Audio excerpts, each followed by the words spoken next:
Hi everyone, welcome to my YouTube channel ComTutes. I hope you all are learning well with ComTutes. So this is tutorial number 40 of Business Studies for class 12, and in this tutorial we will discuss staffing process, one of the most important topic of this unit, जो कि है staffing process और exam में इसके आने के chances भी बहुत ज़्यादा होते हैं।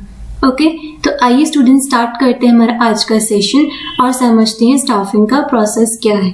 ठीक है, देखो प्रीवियस ट्यूटोरियल में हमने समझा था कि स्टाफिंग बेसिकली होता क्या है। स्टाफिंग होता क्या है? Staffing means finding right people for the right job with the right qualification and at the right time. Staffing एक ऐसा मैनेजरियल फंक्शन है जिसमें हम राइट पीपल को फाइंड करते हैं for the right job. Okay, अब हम कहते हैं कि स्टाफिंग में हम क्या करते हैं, पुटिंग पीपल टू जॉब्स, यानी कि जो हमारी ऑर्गेनाइजेशन में वैकेंट पोस्ट होती है उनको हम फिल करते हैं किसमें? स्टाफिंग फंक्शन में। ठीक है, स्टाफिंग फंक्शन में हम राइट पीपल को फाइंड करते हैं फॉर दी राइट जॉब। ठीक है, अभी जो राइट पीपल है इसको हम किस तरीके से फाइंड करते हैं फॉर दी राइट जॉब, यानी कि क्या प्रोसेस, क्या स्टेप्स हम फॉलो करते हैं to find out this right people, वो आज के इस ट्यूटोरियल में हम डिस्कस करने वाले हैं। ओके, अब हम समझते हैं कि कौन कौन से स्टेप्स होते हैं स्टाफिंग के प्रोसेस में, बेसिकली किस तरीके से हम राइट पीपल को फाइंड करते हैं। ओके, सो स्टाफिंग का प्रोसेस में बेसिकली 8 स्टेप्स होते हैं। ठीक है, staffing process begins with estimating the man power requirements. After estimating the man power requirements second step होता है रिक्रूटमेंट। रिक्रूटमेंट के बाद थर्ड स्टेप होता है सिलेक्शन। सिलेक्शन के बाद 4th स्टेप होता है प्लेसमेंट एंड ओरिएंटेशन। 5 होता है ट्रेनिंग एंड डेवलपमेंट। 6 होता है परफॉर्मेंस अप्रेजल। 7 होता है प्रमोशन एंड करियर प्लानिंग और 8 होता है कंपनसेशन। ओके, अगर आपको एग्जाम में स्टाफिंग प्रोसेस का क्वेश्चन आता है तो आपने डायरेक्टली प्रोसेस के पॉइंट्स एक्सप्लेन नहीं करने, सबसे पहले आपने ये डायग्राम जो है वो बनाना है। तो आइए अब हम समझते हैं स्टाफिंग का process in detail one by one. देखो, स्टाफिंग का प्रोसेस बिगिन होता है with the estimation of manpower requirement. सबसे पहले ऑर्गेनाइजेशन ये देखती है कि उनको कितने मैन पावर की रिक्वायरमेंट है। हमने समझा था कि स्टाफिंग का प्रोसेस में सबसे पहले हम क्या करते हैं, वर्कफोर्स प्लानिंग करते हैं, या हम इसको ह्यूमन रिसोर्स प्लानिंग भी बोलते हैं। ओके, स्टाफिंग के प्रोसेस में सबसे पहले वर्कफोर्स प्लानिंग की जाती है, जिसमें ये देखा जाता है कि ऑर्गेनाइजेशन को एग्जैक्ट कितने नंबर ऑफ मैन पावर की रिक्वायरमेंट है और किस टाइप की मैन पावर की रिक्वायरमेंट है। ठीक है, अब ये जो हम एस्टिमेशन लगाते हैं यानी कि कितने मैन पावर की रिक्वायरमेंट है, इसके 3 वेज होते हैं। वो 3 वेज कौन कौन से होते हैं? सबसे पहले है वर्कलोड एनालिसिस। अब सबसे पहले एक ऑर्गेनाइजेशन ये देखती है कि उनकी ऑर्गेनाइजेशन में कितना वर्कलोड है और फिर उसके अकॉर्डिंगली वो ये देखते हैं कि उनको कितने नंबर ऑफ एम्प्लॉयज की नीड है और किस टाइप के एम्प्लॉय की नीड है। ठीक है, तो सबसे पहले हर कोई ऑर्गेनाइजेशन ये देखती है कि उनकी ऑर्गेनाइजेशन में कितना काम है, कितनी एक्टिविटीज हैं, कितनी फंक्शंस परफॉर्म करने वाले हैं, उसके अकॉर्डिंगली वो वर्कलोड देखते हैं। वर्कलोड के अकॉर्डिंगली वो देखते हैं कि उनको कितने नंबर ऑफ एम्प्लॉय की नीड है और किस टाइप की एम्प्लॉय की नीड है। ओके, एक बार वर्कलोड एनालिसिस हो जाता है तो सेकंड स्टेप क्या होता है, वर्कफोर्स एनालिसिस। अब वर्कफोर्स का मतलब क्या होता है, जो ऑर्गेनाइजेशन में एग्जिस्टिंग पर्सोनल है यानी कि जो एग्जिस्टिंग एम्प्लॉयज हैं उनको बोलते हैं वर्कफोर्स। ठीक है, तो वर्कफोर्स एनालिसिस में ये देखा जाता है कि ऑर्गेनाइजेशन में कितने एग्जिस्टिंग वर्कफोर्स हैं, यानी कि ऑर्गेनाइजेशन में कितने एम्प्लॉयज ऑलरेडी हैं, और फिर ये चेक किया जाता है कि कितने अंडर बर्डन्ड है और कितने ओवर बर्डन्ड है। ठीक है, क्योंकि जब हम वर्कफोर्स प्लानिंग करते हैं तो हमारा मेन मोटिव क्या होता है कि ना ही अंडर स्टाफिंग होनी चाहिए ना ही ओवर स्टाफिंग होनी चाहिए। जितने मैन पावर की नीड है उतने ही एम्प्लॉयज जो है ऑर्गेनाइजेशन में होने चाहिए, ना ही उससे ज्यादा ना ही उससे कम, क्योंकि अगर ऑर्गेनाइजेशन में एम्प्लॉयज जो है ज्यादा होंगे तो भी नुकसान है और अगर कम है तो भी नुकसान है। ठीक है, सो वर्कफोर्स एनालिसिस में हम अपनी एग्जिस्टिंग वर्कफोर्स को देखते हैं और फिर ये चेक करते हैं कि कितने अंडर बर्डन्ड है और कितने ओवर बर्डन्ड है। ठीक है, and after workload and workforce analysis last में क्या किया जाता है, कंपैरिजन किया जाता है। अब कंपैरिजन में क्या देखते हैं कि अगर वर्कलोड जो है वो ज्यादा है और वर्क फोर्स जो है वो कम है, यानी कि एक workload is more than work force, workload जो है ज्यादा है और वर्क फोर्स जो है उसकी कंपैरेटिवली कम है, तो इट मींस ऑर्गेनाइजेशन में क्या है, अंडर स्टाफिंग है। जब अंडर स्टाफिंग है तो इसका मतलब क्या है कि ऑर्गेनाइजेशन को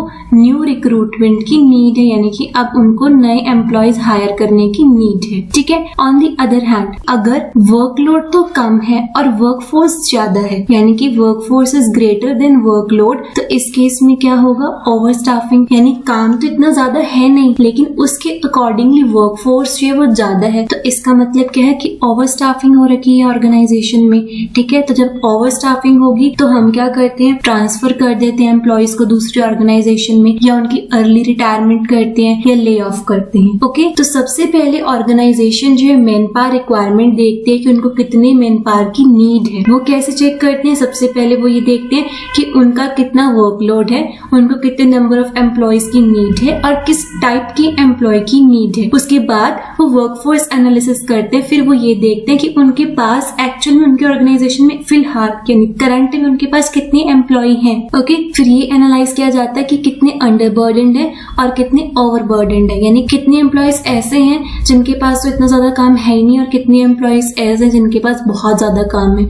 ठीक है। एंड लास्ट में क्या किया जाता है, कंपैरिजन किया जाता है। अगर वर्कलोड ज्यादा है और वर्कफोर्स कम है, वर्कलोड ज्यादा है, मैं बार बार इसलिए रिपीट कर रही हूँ ताकि आप लोगों को याद हो जाए। ठीक है।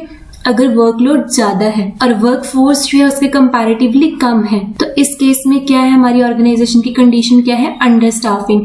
तो अब हम यहाँ पर क्या करेंगे, न्यू रिक्रूटमेंट करेंगे, यानी कि नए एम्प्लॉयज को हायर करेंगे। ओके। नंबर सेकंड, वर्कलोड कम है और वर्क फोर्स जो है उसके अकॉर्डिंगली ज्यादा है, तो यहाँ पर क्या ओवर स्टाफिंग है, तो इस केस में हम क्या करेंगे, अर्ली रिटायरमेंट्स करेंगे या ट्रांसफर करेंगे या फिर ले ऑफ करेंगे। ओके। तो इस तरीके से जो है एक ऑर्गेनाइजेशन जो है वो ह्यूमन रिसोर्स प्लानिंग करती है या वर्क फोर्स प्लानिंग करती है, या वो देखती है कि उनको कितने मैन पावर की रिक्वायरमेंट है। ओके। अब आइए इसको हम रीड करते हैं। Staffing process begins with the estimation of manpower requirement. At this step organisation do workforce planning. अभी बोला था इसमें हम क्या करते हैं, वर्क फोर्स प्लानिंग, या इसको हम ह्यूमन रिसोर्स प्लानिंग भी बोलते हैं। ठीक है। At this step organisation do workforce planning to estimate manpower requirement. ये अभी आपने सीखा कि किस तरीके से वर्कफोर्स प्लानिंग की जाती है, क्यों की जाती है, ये देखने के लिए कि हमें कितनी मैन पावर की रिक्वायरमेंट है। Okay. Workforce planning includes the number and type of personnel required by the organisation. Workforce planning में हम ये देखते हैं कि हमें कितने नंबर ऑफ एम्प्लॉयज की नीड है और किस टाइप के एम्प्लॉय की नीड है। टाइप का मतलब क्या है, उस पर्सनल की क्या क्वालिफिकेशन होनी चाहिए, क्या उसके पास स्किल्स होनी चाहिए, क्या कैपेबिलिटीज होनी चाहिए, कौन कौन से कॉम्पिटेंसेस होनी चाहिए, ये सब किसके अंडर आते हैं, टाइप ऑफ एम्प्लॉय में। Okay. Then at the time of determining the number of persons required, the possibilities regarding internal promotions, retirement, resignations and dismissals etcetera are also taken into consideration. अभी मैंने आपको बताया कि जब हम नंबर ऑफ पर्सन्स रिक्वायर्ड ये देखते हैं कि हमें कितने नंबर ऑफ पर्सन्स की रिक्वायरमेंट है, फिर उसके अकॉर्डिंगली जो है एक ऑर्गेनाइजेशन देखती है कि अगर अंडर स्टाफिंग है तो क्या करेंगे, रिक्रूटमेंट करेंगे, और अगर ओवर स्टाफिंग है तो वो क्या करेंगे, रिटायरमेंट्स या रेजिग्नेशंस या डिसमिसल्स या ले ऑफ, इस तरीके से किया जाता है। ओके। सो नंबर 1 स्टेप क्या है स्टाफिंग का, estimating the man power requirement. Okay. बहुत ध्यान से ट्यूटोरियल को देखना, हर एक चीज आपको इसी ट्यूटोरियल में समझ आ जाएगी और आपको साथ के साथ याद भी हो जाएगा। Okay. So after estimating the man power requirement, second step क्या होता है, रिक्रूटमेंट। अब रिक्रूटमेंट क्या होता है, रिक्रूटमेंट में हम कॉम्पिटेंट पर्सनल को सर्च करते हैं। ठीक है। Recruitment refers to the process of searching for prospective employees and stimulating them to apply for jobs in the organization. Prospective employees कौन से होते हैं, ये वो employees होते हैं जो अभी हमारी organization के employee नहीं है, but हाँ ये हमारी ऑर्गेनाइजेशन के एम्प्लॉय बन सकते हैं, उनको हम बोलते हैं प्रोस्पेक्टिव एम्प्लॉय। इसलिए लिखा ना, recruitment refers to the process of searching for prospective employees and stimulating means उनको मोटिवेट करना, उनको एक्साइट करना कि वो हमारी ऑर्गेनाइजेशन में इस पर्टिकुलर जॉब के लिए क्या करें, अप्लाई करें। Okay. The process of recruitment includes the search of the various sources of employees and encouraging them to send their applications to the enterprise. देखो रिक्रूटमेंट में क्या होता है, सबसे पहले जैसे आपको पता लग गया एक ऑर्गेनाइजेशन को कि उनको कितने मैन पावर की नीड है, तब सेकेंड स्टेप में क्या किया जाता है, उन एम्प्लॉयज को सर्च किया जाता है। ठीक है, ऑर्गेनाइजेशन जो है वो वेबसाइट्स पे एड डालती है, आप लोग देखते हैं कि वी आर हायरिंग, इस तरीके से एडवर्टीजमेंट किया जाता है। आप लोग देखते हैं न्यूज़पेपर में भी एड जाती हैं, जैसे स्कूल और कॉलेजेस की एड आती है कि अगर उनको किसी प्रोफेसर की नीड है, किसी टीचर की नीड है, सब आप लोग देखते हैं ना, एड वगैरह आते हैं। तो पहले उनको लगा कि हमें इस पर्टिकुलर पोस्ट पर इतने नंबर ऑफ एम्प्लॉय की नीड है। अब सेकेंड स्टेप में क्या करते हैं, वो जितने नंबर ऑफ एम्प्लॉय और जिस टाइप की एम्प्लॉय की नीड है फिर वो उसको सर्च करते हैं। अब सर्च का मतलब ये नहीं कि वो गली गली जाते हैं और उनको ढूंढते हैं, ऐसा नहीं है। इसका मतलब ये है कि फिर वो एड्स निकालते हैं, सोर्स देखते हैं कि कहाँ से हम एम्प्लॉय को हायर कर सकते हैं। दो तरह की बेसिकली रिक्रूटमेंट होती है। ठीक है, ये आगे हम बहुत डिटेल में डिस्कस करने वाले हैं। ठीक है, एक होती है इंटरनल रिक्रूटमेंट और एक होती है external recruitment. Okay, internal recruitment कौन सी होती है, जब हम रिक्रूटमेंट करते हैं विद इन दी ऑर्गेनाइजेशन। ठीक है, यानी कि जैसे आपने एक डिपार्टमेंट से दूसरे डिपार्टमेंट में ट्रांसफर कर दिया या प्रमोशंस कर दी, यानी कि इसमें क्या होता है कि हम बाहर से एम्प्लॉयज को हायर नहीं करते, जो ऑलरेडी एग्जिस्टिंग एम्प्लॉयज हमारी ऑर्गेनाइजेशन में होते हैं उन्हीं से ही आप रिक्रूटमेंट करते हो। यानी अगर आपको लगता है कि ओवर स्टाफिंग है तो हम क्या करते हैं, ले ऑफ कर देते हैं या उनकी अर्ली रिटायरमेंट कर देते हैं। और अगर आपको लगता है अंडर स्टाफिंग है, यानी कि हमें एम्प्लॉय की नीड है, तो इस केस में हम क्या करते हैं, प्रमोशन करते हैं। तो जब आप within the organisation vacancies को फिल करते हो तो उसको बोलते हैं इंटरनल रिक्रूटमेंट। ओके, और दूसरा सोर्स ऑफ रिक्रूटमेंट कौन सा है, एक्सटर्नल सोर्स। इसको हम बोलते हैं रिक्रूटमेंट फ्रॉम आउटसाइड, यानी कि जब आप बाहर से लोगों को हायर करते हो। ठीक है, इसमें क्या होता है कि फ्रेश टैलेंट जो है, नई स्किल्स के लोग जो है, कॉम्पिटेंट पर्संस जो है हमारी ऑर्गेनाइजेशन में आते हैं। ठीक है, अब एक्सटर्नल रिक्रूटमेंट में हम किस तरीके से रिक्रूटमेंट करते हैं, जैसे कि मीडिया एडवर्टीजिंग है, जैसे ऑर्गेनाइजेशन जो है वो एड देती है कि हमारी ऑर्गेनाइजेशन में इतने नंबर ऑफ एम्प्लॉयज के और इस टाइप के एम्प्लॉय की नीड है।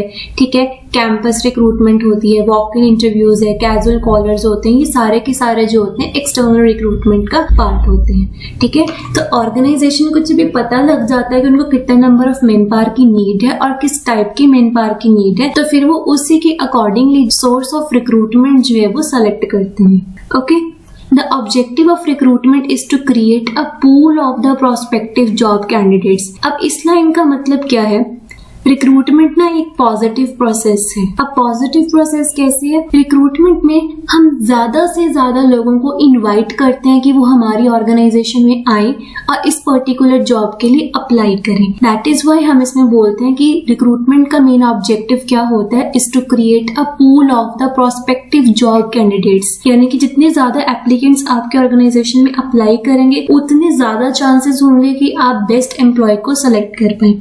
ठीक है, अब फॉर एग्जाम्पल एक जगह आपके पास आती हैं 50 एप्लीकेशंस और एक जगह आपके पास आती हैं 100 एप्लीकेशंस, तो इन दोनों में से किस में ज्यादा चांसेस होंगे कि आपके पास बेस्ट एम्प्लॉय आए, 100 में, क्योंकि 100 में आपके पास बहुत सारे ऑप्शंस होंगे, whereas 50 में आपके पास लिमिटेड ऑप्शंस होंगे।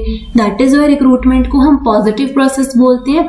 वाई, बिकॉज इसमें हम ज्यादा से ज्यादा लोगों को इनवाइट करते हैं कि वो हमारी ऑर्गेनाइजेशन में इस पर्टिकुलर जॉब के लिए अप्लाई करें। Okay, both internal and external sources of recruitment में बी एक्सप्लोर्ड, अभी समझाया।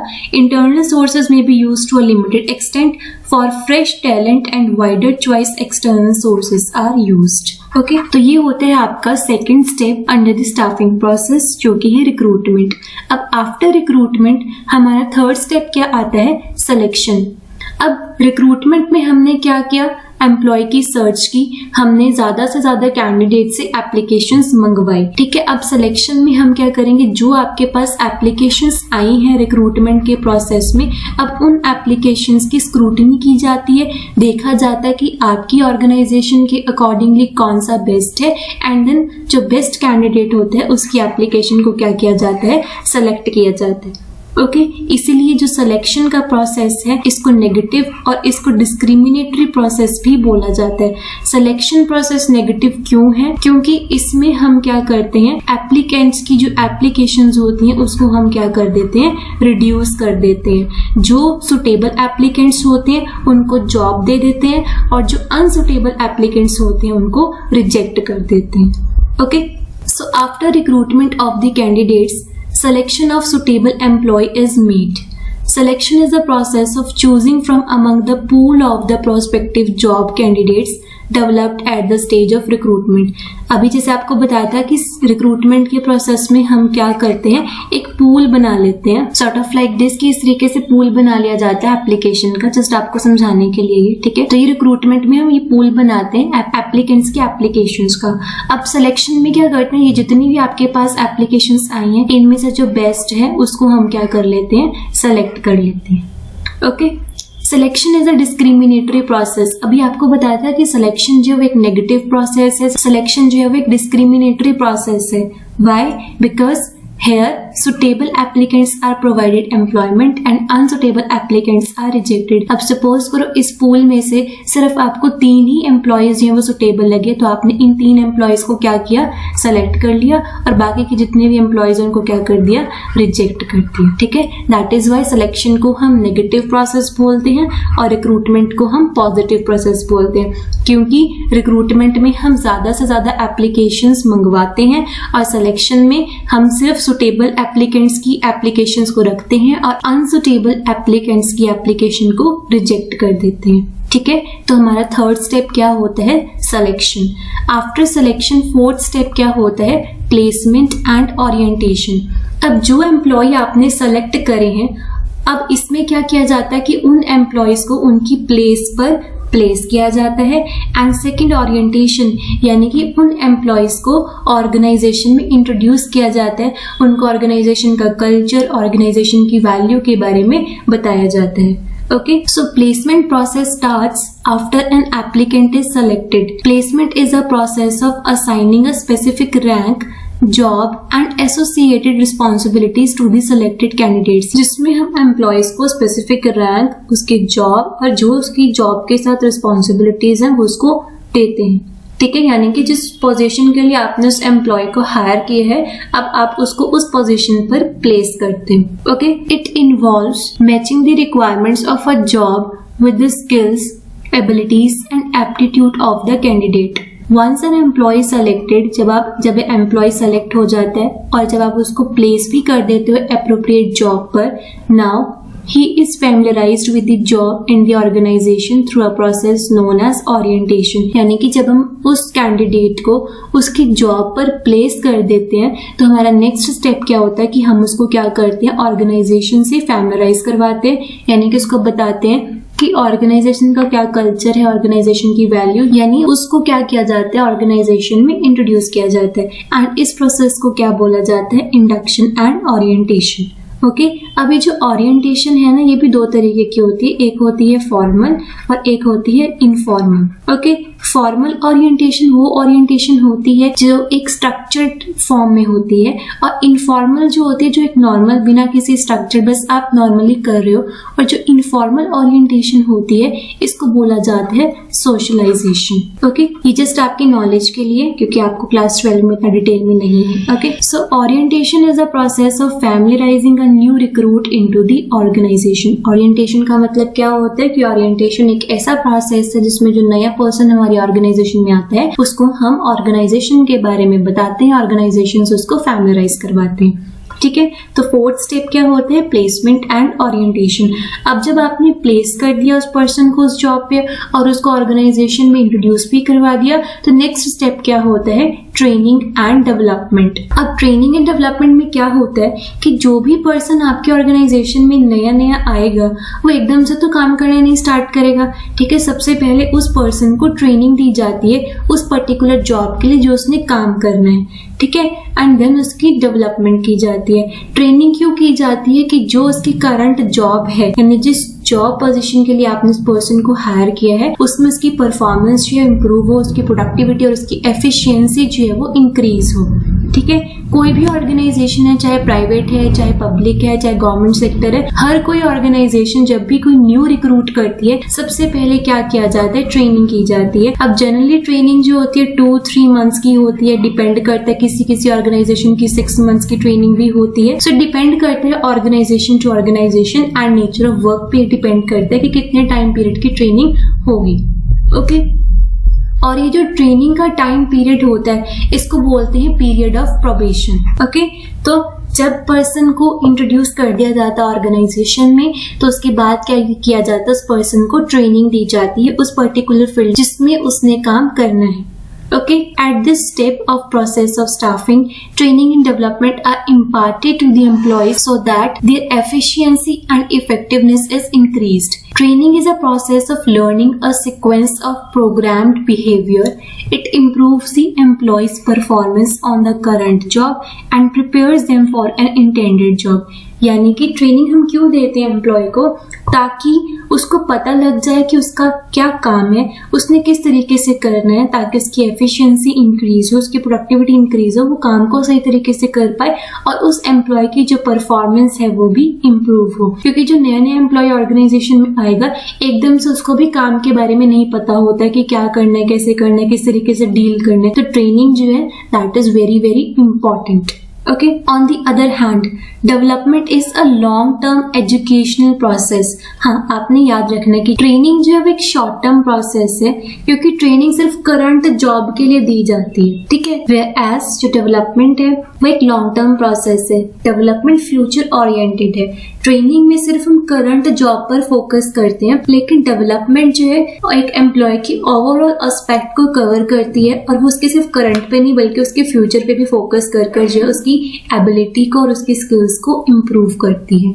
Okay, so on the other hand, development is a long-term educational process by which the managers develop their abilities to manage. It is future oriented. Okay, so fifth step क्या होता है, training and development. अब training and development के बाद sixth step क्या आता है, performance appraisal. अब आपने एम्प्लॉय को ट्रेनिंग दी है, अब ये भी तो देखना ना कि जो एम्प्लॉय काम कर रहा है वो किस तरीके से कर रहा है, क्या जो हमारी ऑर्गेनाइजेशन की वर्क स्टैंडर्ड्स हैं, क्या वो एम्प्लॉय जो उस अकॉर्डिंगली काम कर रहा है या फिर नहीं। ओके, सो परफॉर्मेंस अप्रेजल में हम क्या करते हैं, एम्प्लॉय की परफॉर्मेंस को क्या करते हैं, इवैल्यूएट करते हैं, ठीक है। So after the employees have undergone a period of training and they have been on the job, कि अब वो जॉब पर आते हैं, now there is need to evaluate their performance, कि उनकी परफॉर्मेंस को देखा जाता है। Performance appraisal is concerned with evaluating the present performance of the employees by linking it with job requirements. Performance appraisal में हम क्या देखते हैं, हम एम्प्लॉय की प्रेजेंट परफॉर्मेंस को इवैल्यूएट करते हैं कि एम्प्लॉय किस तरीके से काम कर रहा है और हमारी क्या रिक्वायरमेंट है उससे, ठीक है। अगर तो लगता है कि जो जॉब की रिक्वायरमेंट है या जो ऑर्गेनाइजेशन के वर्क स्टैंडर्ड है, अगर वो एम्प्लॉय वो मीट कर रहा है, फिर तो ठीक है, उसको कंटिन्यू करते, उसकी प्रमोशन के बारे में सोचा जाता है, उसको इंसेंटिव्स देने के बारे में सोचा जाता है। और ऑन द कंट्रेरी अगर लगता है कि एम्प्लॉय जो है वो अकॉर्डिंग टू वर्क स्टैंडर्ड्स जो है वो काम नहीं कर रहा, उसकी परफॉर्मेंस इतनी कुछ खास नहीं है, तो फिर दोबारा से उसके लिए ट्रेनिंग प्रोग्राम जो है वो इंट्रोड्यूस किया जाता है। Okay, so all organizations have some formal or informal means of appraising their employees' performance. It helps in assessing the need for training and development of employees on the basis of their performance. अभी बताया कि हम जब performance evaluate करते हैं तो उसके basis पे हमें ये पता लग जाता है कि किस एम्प्लॉय को आपने प्रमोट करना है और किस एम्प्लॉय को भी ट्रेनिंग देने की नीड है। Okay, so training and development के बाद हमारा सिक्स्थ स्टेप क्या आता है, परफॉर्मेंस अप्रेजल। ओके, अब परफॉर्मेंस अप्रेजल के बाद सेवेंथ स्टेप क्या होता है, प्रमोशन एंड करियर प्लानिंग। अब प्रमोशन का मतलब क्या होता है कि जिस पोजीशन पे आज एम्प्लॉय है अब उसको उससे हायर पोजीशन पे ट्रांसफर करना, ठीक है, with higher responsibility, higher rank, higher status और हायर सैलरी, ठीक है। So it becomes necessary for all the organisation to address career related issues and promotional avenues for their employees. क्योंकि कोई भी एम्प्लॉय जब ऑर्गेनाइजेशन में आता है तो यही मेन एम होता है कि उसकी करियर की ग्रोथ हो उस ऑर्गेनाइजेशन में, ना कि जहां वो आज है वहीं पर ही रहे। आज वो जहां पर आने वाले 5 सालों में वो उससे आगे हो, यही हर एक एम्प्लॉय का एम होता है और यही हर एक ऑर्गेनाइजेशन का मोटिव होना चाहिए. Okay, so managers need to design activities to serve employees long term interest. Also managers को ऐसी एक्टिविटीज भी ऑर्गेनाइज करवानी चाहिए जो एम्प्लॉय का लॉन्ग टर्म इंटरेस्ट भी सर्व कर सके. They must encourage employees to grow and realise their full potential. Promotions are an integral part of people's career. They refer to being placed in a positions of increased responsibility. Okay, then after that promotion and career planning, हमारा last step कौन सा होता है staffing के process में? वो होता है कंपेंसेशन. अब कंपेंसेशन में हम ये देखते हैं कि एम्प्लॉय ने जितना ऑर्गेनाइजेशन में कंट्रीब्यूट किया है उसको उस अकॉर्डिंगली कितना पे करना चाहिए, यानी कि यहाँ पर हम सैलरी स्ट्रक्चर जो है वो डिसाइड करते हैं. Okay, so this step of staffing process involves fixing the compensation of an employee for his contribution to the organization. Compensation is defined as money received in performance of work plus many kinds of services and benefits that organization provide to their employees. देखो, जब हमसे कोई पूछता है ना कि compensation का मतलब क्या होता है, तो जनरली स्टूडेंट्स बोलते हैं सैलरी. बट कंपेंसेशन का मतलब सिर्फ सैलरी ही नहीं होता. कंपेंसेशन का मतलब ये होता है कि जो आप ऑर्गेनाइजेशन में काम कर रहे हैं उसके बदले में ऑर्गेनाइजेशन जो आपको पे कर रही है वो, plus many kinds of services and benefits. उसके अलावा जो भी एक ऑर्गेनाइजेशन आपको सर्विसेज दे रही है या जो भी बेनिफिट्स दे रही है, जैसे कि ट्रैवलिंग अलाउंस है, हाउस रेंट अलाउंस है, मेडिकल फैसिलिटीज है, कैंटीन फैसिलिटीज है, एक्सेट्रा एक्सेट्रा, जो भी आपको बेनिफिट्स मिलते हैं, that also comes under the compensation. Okay, अभी जो कंपेंसेशन होता है that may be of two type. एक होती है डायरेक्ट फाइनेंशियल पेमेंट्स और एक होती है indirect payments. Okay, direct financial payments में क्या क्या आता है?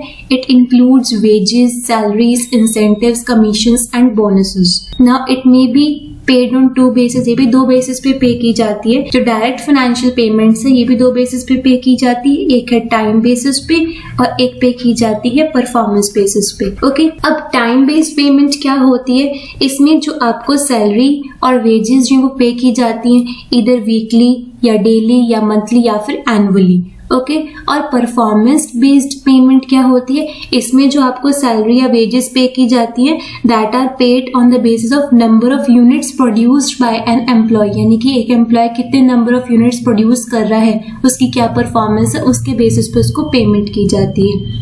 ओके, एंड लास्ट है इनडायरेक्ट पेमेंट्स. इनडायरेक्ट पेमेंट्स में क्या क्या आता है? It includes like insurance, medical facilities etcetera. यानी कि जो भी एम्प्लॉय को फ्री ऑफ कॉस्ट एक एम्प्लॉयर देता है वो क्या होता है? Indirect payment. ओके, तो कंपेंसेशन के बाद जो आपका स्टाफिंग का प्रोसेस होता है कंप्लीट. ओके, सो ये है स्टूडेंट स्टाफिंग का प्रोसेस. आई होप आपको ये क्लियर हो गया होगा. ठीक है, 8 पॉइंट्स है, दोबारा से इसको रिकॉल कर लेते हैं. सबसे पहले क्या किया जाता है? मैन पावर रिक्वायरमेंट एस्टिमेट की जाती है कि हमें कितने मैन पावर की नीड है. ठीक है, 3 वेज होते हैं. सबसे पहले वर्कलोड एनालिसिस, फिर वर्कफोर्स एनालिसिस और फिर लास्ट में कंपैरिजन किया जाता है. देखा जाता है कि अंडर स्टाफिंग है या फिर ओवर स्टाफिंग है. फिर उसके अकॉर्डिंगली जो है हम क्या करते हैं? रिक्रूटमेंट करते हैं. रिक्रूटमेंट के बाद हमने जो भी एप्लीकेशंस मंगवाई हैं रिक्रूटमेंट प्रोसेस में उनको यहाँ पर सेलेक्ट किया जाता है. सिलेक्शन में जो कैंडिडेट सेलेक्ट होते हैं उनको फिर क्या किया जाता है? जॉब पर प्लेस किया जाता है और उनको ऑर्गेनाइजेशन में फैमिलराइज करवाया जाता है, यानी कि उनको ऑर्गेनाइजेशन में इंट्रोड्यूस करवाया जाता है, जिसको बोलते हैं ओरिएंटेशन. फिर उन एम्प्लॉयज को ट्रेनिंग दी जाती है. Training and development. डेवलपमेंट जो है वो एक लर्निंग प्रोसेस है जो फ्यूचर ओरिएंटेड है. ट्रेनिंग जो है वो एम्प्लॉय की करंट जॉब की परफॉर्मेंस को इम्प्रूव करने के लिए दी जाती है. ट्रेनिंग एंड डेवलपमेंट इसलिए दी जाती है ताकि एम्प्लॉय की प्रोडक्टिविटी और एफिशिएंसी और इफेक्टिवनेस जो है वो इंक्रीज हो. ठीक है, उसके बाद उस एम्प्लॉय की परफॉर्मेंस को इवैल्यूएट किया जाता है. ये देखा जाता है कि एम्प्लॉय जो हमारे वर्क स्टैंडर्ड्स हैं उसके अकॉर्डिंगली काम कर रहा है या फिर नहीं, यानी कि जो जॉब की रिक्वायरमेंट है उसको फुलफिल कर रहा है या फिर नहीं. फिर उसके बाद promotion and career planning and last में आपका क्या आता है? कंपेंसेशन. ओके, तो ये होता है आपका स्टाफिंग का प्रोसेस. बहुत डिटेल में समझाया बिकॉज बहुत इंपॉर्टेंट टॉपिक है और इसमें आपकी ऑलमोस्ट काफ़ी सारे टॉपिक्स जो हैं वो कवर हो गए हैं, जैसे कि recruitment, selection, training and development, जो आगे हम अभी डिटेल में भी डिस्कस करेंगे. Okay, I hope now this process of staffing is clear to you, and still if you have any doubt or any query you can ask your doubts in the comment section box below. Okay, so students, this is all about today's session. If this tutorial is helpful for all of you, then please do share your valuable feedback in the comment section, as your feedback really matters a lot. And also do hit the like button and do share these tutorials with your friends and your classmates too, ताकि ज़्यादा से ज़्यादा commerce के students इस channel के साथ जुड़े.